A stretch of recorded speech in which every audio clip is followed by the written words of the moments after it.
Alright, this is my other fan collection, where I store it. I'll show you what I'm hanging up right now.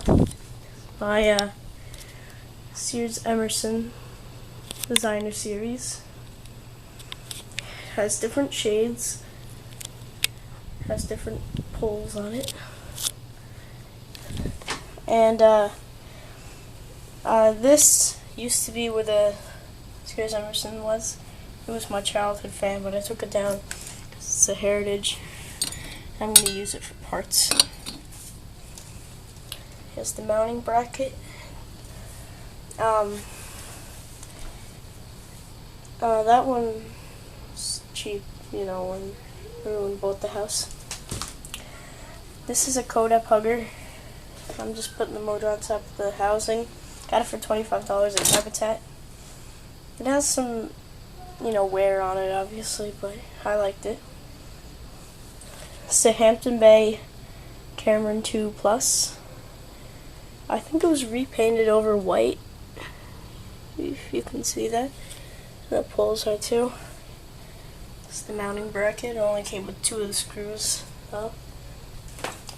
An SMC DC42.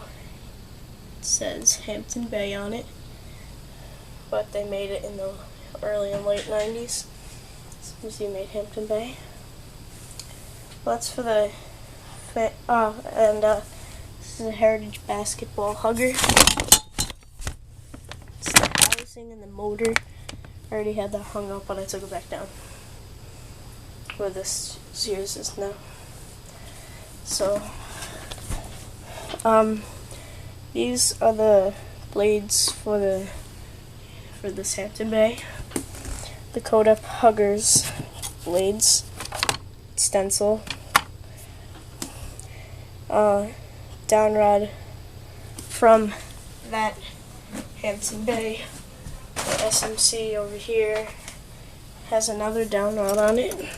It's from the Heritage fan over there because I was using it for parts.